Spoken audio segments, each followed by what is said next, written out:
Most pioneers of early film, the Lumiere brothers, were equal part showman, entrepreneur, and inventor.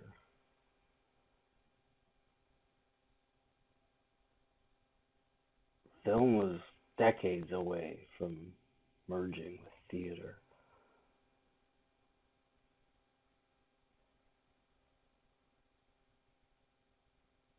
Actors, narrative didn't make their way in for many, many years. The subject of film, at its onset, I think, mimics a lot of what gets shared on YouTube today. Happenings, occurrences,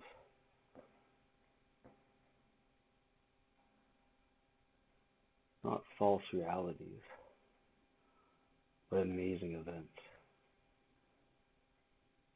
A little bit of video trickery, a little bit of subterfuge. This is the first time anyone ever saw something go in reverse. The first time entropy didn't work.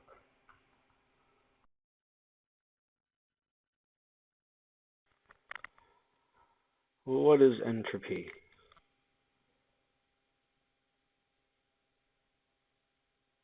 Entropy is a measure of the irreversibilities in a thermodynamic process. The first law of thermodynamics you guys have heard before. Matter, energy cannot be created or destroyed. It can only be turned into the other and back again. It's always conserved. It never goes away. The second law says that every time you do change something, every time something goes through a process, that there is something lost. It's its ability to do work. And to be honest, I don't really understand it either, but we put values on it.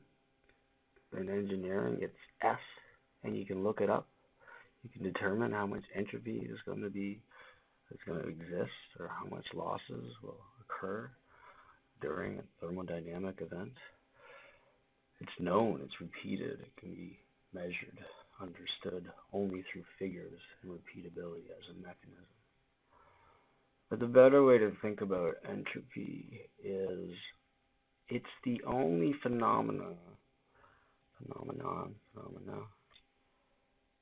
that agrees with what we perceive as the arrow of time, that time seems to go in a direction, that we kind of all agree that the past is in one direction, the future is in the other, and we're in the present. In many ways, it mimics that bar across the bottom of your video. The past is to the left, the future is to the right, and we're right on that cursor level. In a lot of physics, as far as I understand, you can reverse time and the results all work out. Most of physics doesn't care which direction time goes. But this thing called entropy is the only one that has an arrow.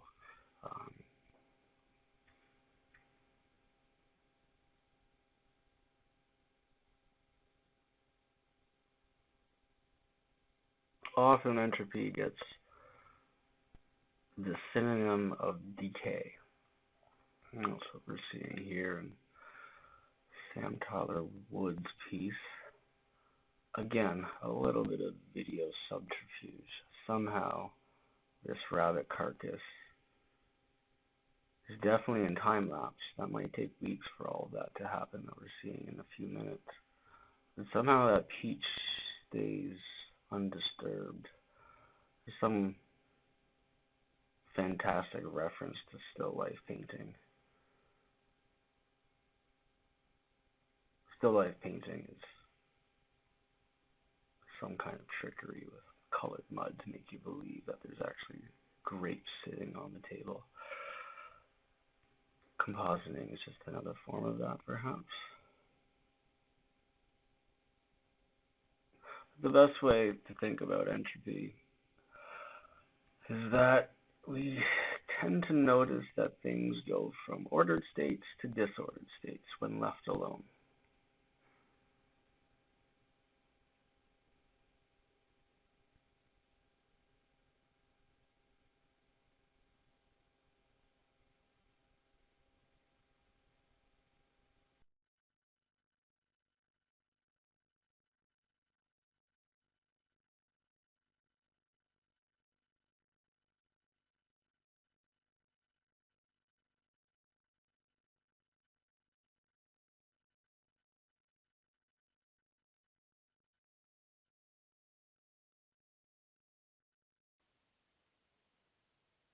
Robert Smithson often used the concept of entropy as the main subject of his work. Arguably, the material he was working with was entropy. He had a great analogy for understanding entropy. It's the analogy of the sandbox. I want you to imagine a sandbox, a square sandbox, let's say 8 feet by 8 feet. Half of the sandbox is filled with black sand. The other half is filled with white sand. A perfect ordered split of black and white sand. And then Smithson asks a child to go walk in a clockwise direction around the sandbox, through the sandbox, inside the sandbox. And as the kid is walking around and around, he's kicking up sand, and the sand over time is getting more and more mixed together, turning into a bland, tepid, gray state. The more he walks, the more it mixes. Smithson then tells the kid to stop and start walking in the reverse direction, in the counterclockwise direction. We all know what's going to happen. It's just going to keep mixing more. The reversal of the performance, the direction of the movement of the child does not reverse the effects of entropy. That the ordered state of the black and white sand just gets more and more mixed together towards gray.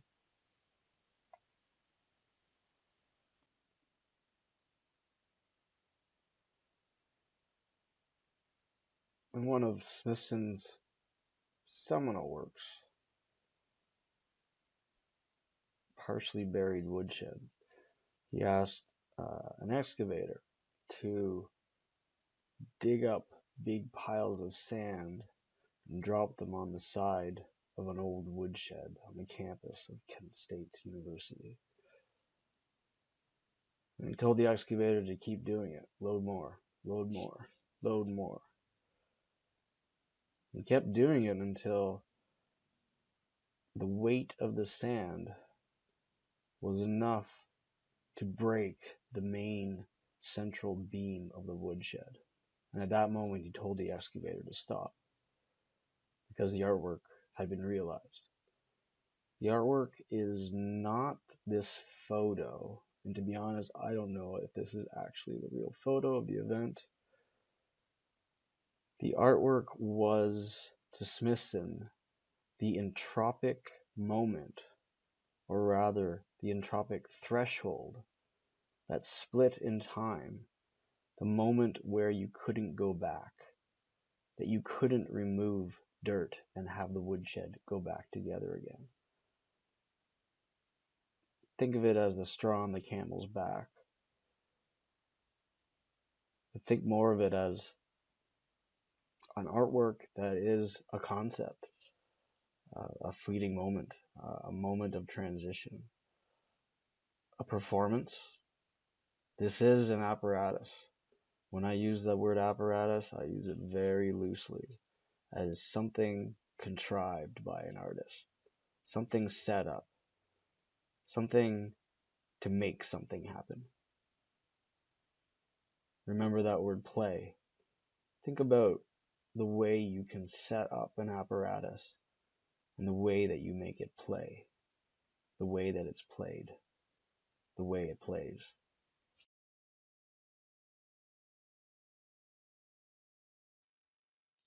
Arcangelo Sassolino has a different sensibility than Smithson, where Smithson took artwork out of the gallery and removed its commodity, its place within the white cube. Sassolino, on the other hand, is contriving the event inside the gallery, creating an apparatus that can recreate that event over and over again. It seems like a nod to Smithson's partially buried woodshed, breaking a big wooden beam. Sassolino might be doing the same thing, but he's bringing a somewhat unpredictable moment. He likes to break things, and he likes to break things in a very sensational fashion, with a lot of power and a lot of unpredictability. Sometimes the thing that he breaks is the gallery itself. It's not really known when the event will happen. The people who sit in the gallery tend to detest Sassolino's work. The bottle I got to see myself on a show in Italy seemed harmless enough. The sitter that's beside this piece is in absolute trepidation, anxiety to the highest level, because at any moment that bottle is going to blast and blow apart, and it happens sometimes, and often it doesn't, but all day long the tension is there.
Some of you may know Germaine Coe. She was the artist in residence at AVA for a couple of years. Many of her works have a similar sensibility of bringing a phenomenon into the gallery, and she does so by sensors. The sensor sits outside the gallery, measuring something that enacts the performance of something inside the gallery. Some of them are complicated. Some of them can be easily done with Arduinos. Some of them could probably be easily done by asking ChatGPT how to do it with an Arduino. This piece mimics what the sunlight is doing outside. So if it's dark, the gallery gets dark. this piece has a sensor somewhere in the English Bay and measures the tide level. And what it does is it makes the stanchions go up and down relative to the tides.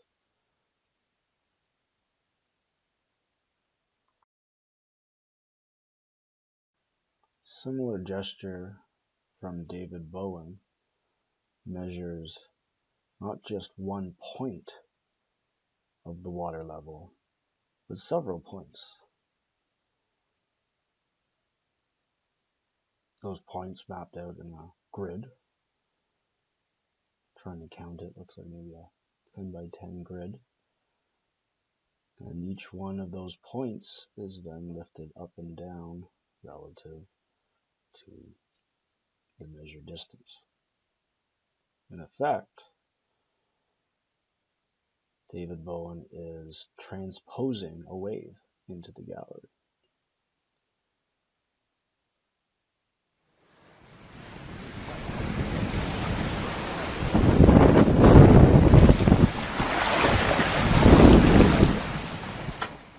Performance of this floating grid is uncanny.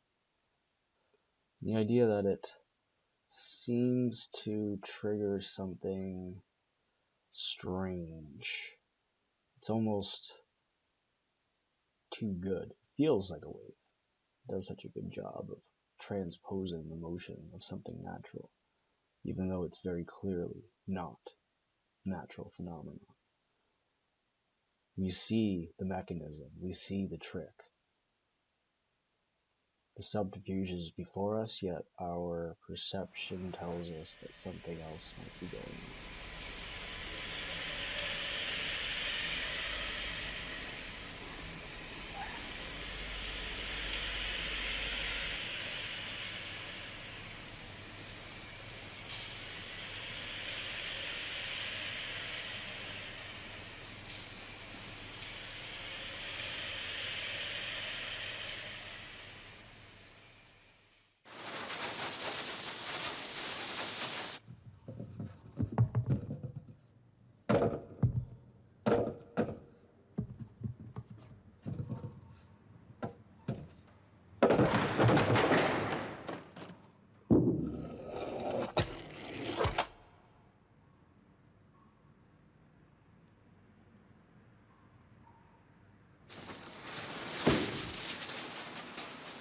To describe movement is difficult.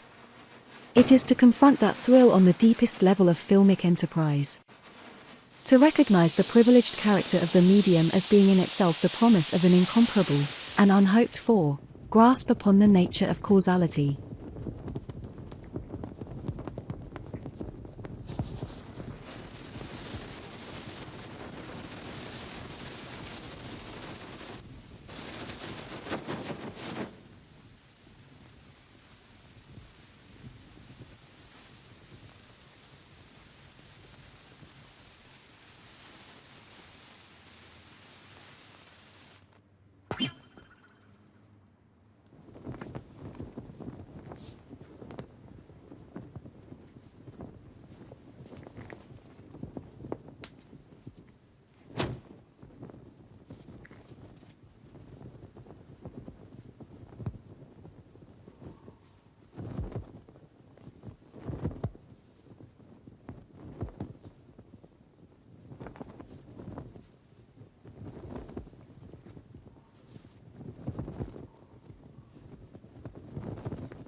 Arthur Ganson, he sets up a similar relationship with a very mechanical machine playing with some other appendage.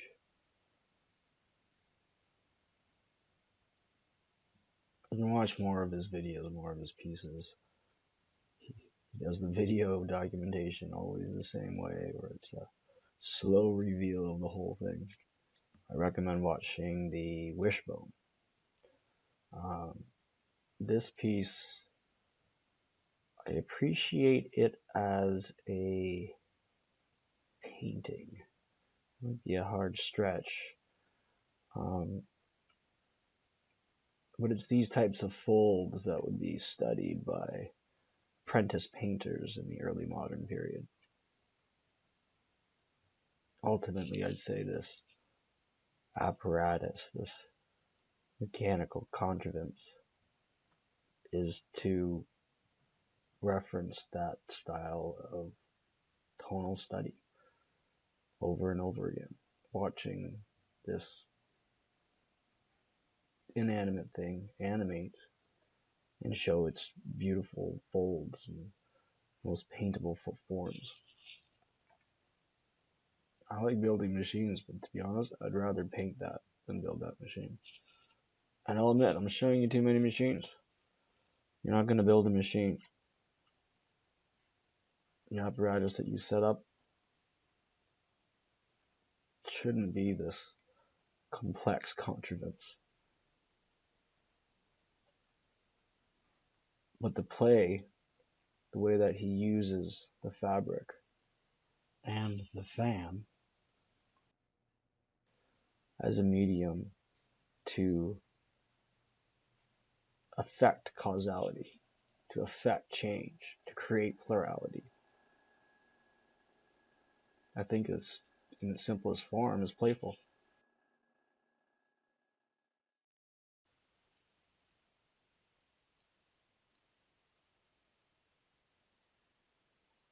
Kevin Cooley's We Can Break Through.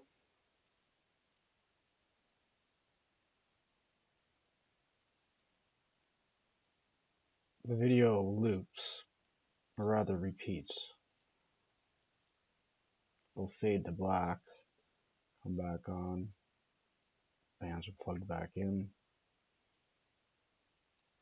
the duel starts.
Another dual fan apparatus contrivance from John Wood and Paul Harrison, basically making a paper stand up on its own. A similar piece was created by a UBC student, not in 310, but in a sculpture class, 361, I believe. This piece is better than John Wood and Paul Harrison's, and arguably better than Kevin Cooley's. The page that she is floating between the fans, bouncing back and forth, is a moment within the novel where the main character makes a kind of a climactic shift from girlhood to womanhood. Occurs kind of right in the middle of the book. The way that the artist is using the physicality of the book and the playfulness of the pages, this in-between state, the impossibleness of being a girl one day and a woman the next, but told through narrative, not with narrative, but with the materiality of the book. It's very well done. I think it's a fantastic piece. This is another piece by John Wood and Paul Harrison. I'll show you a little Tate mini documentary on their practice after this, but I like this work a lot. It's simple, it's playful, destructive, and it's got this almost excessive preoccupation with geometry. I don't know for sure, but I know for sure that that stack of paper was measured out. 11.5 times what equals 1 kilometer, and they're just blasting it out as fast as they can with that sander. It looks unbelievably satisfying. I wish I had the whole video.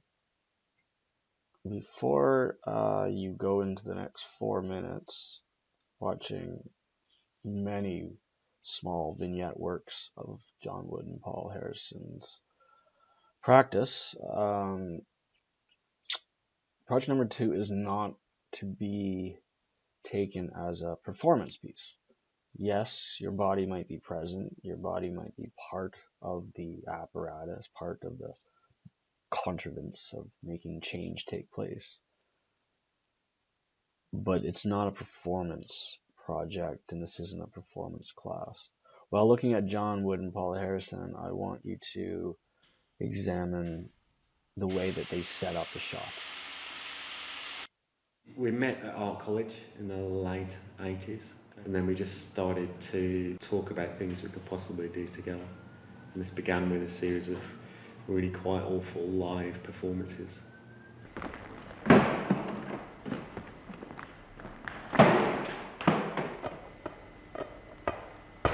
It felt very straightforward and very easy to work together. From that moment on, we then spent a couple of years messing around with a camera and filming things, not really knowing what we were doing, but forming a vocabulary.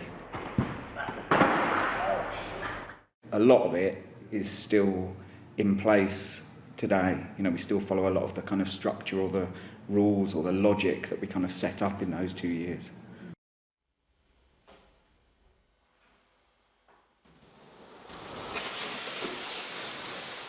One of the things that has sustained it for 24 years is laughter. We come in here and we're having a really boring day trying to work technical things out, or we're trying to crack the last part of a video and we're trying to put all the parts together and make this kind of thing work. Throughout that, we make each other laugh. It just makes it kind of funny. You can't lark about on your own. I think as well the idea of a lone artist in the studio has just gone. Every artist collaborates, and it's just that we have this one ongoing, one that never ends.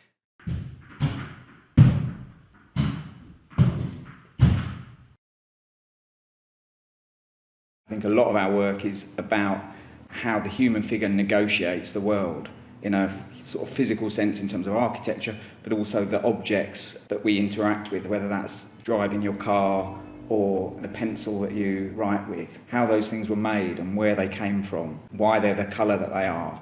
It's almost like cataloguing all of these things and kind of looking at their function and what you can do with them and the other things that you can do with them. Their pieces are as much video, maybe more so video, than they are performance. They work with the video apparatus. The video apparatus is part of the overall apparatus. It's the bodies, the material, the setting, the objects, and the video camera are part of the apparatus. So consider how you might use the video apparatus as part of the setup. Consider how you might use video editing as part of, I guess, the way that I like to emphasize deception, the subterfuge to trick our perception. Film is already doing that. There's already a starting point of film tricking our eyes. Think about how you might do it further. We were just making these things that were very matter of fact, and we would talk to people about how they interpreted that, because we would get very wide-ranging responses. I would say that for years we didn't think about it. We didn't really think about the tone of the work.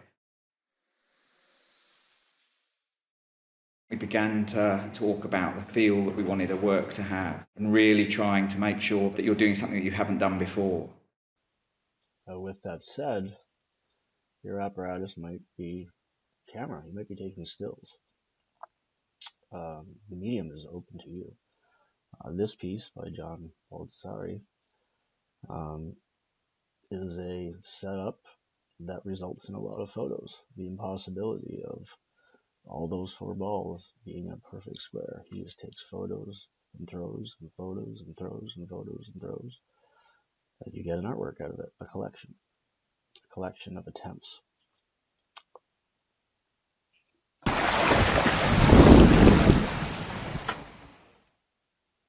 Returning to David Bowen's telepresent water, it's not dissimilar to Baldessari's gesture. It's a grid in space. They're both red. Clearly a different concepts at work here. But I brought this piece back up because I wanted to say the word uncanny one more time before I show you the last 3 works. And we will break down the notion of the uncanny valley, which is the very last slide. I won't explain it, I'll just leave it to you. With the uncanny valley, the idea of the uncanny valley will be very relevant to your project number 3. Specifically, the way in which we anthropomorphize robots. Fan.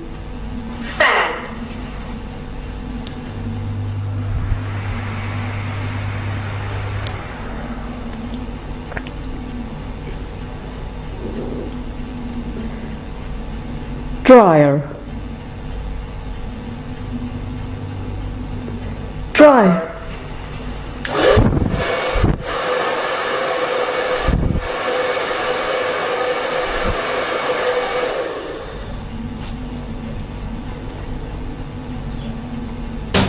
Knife.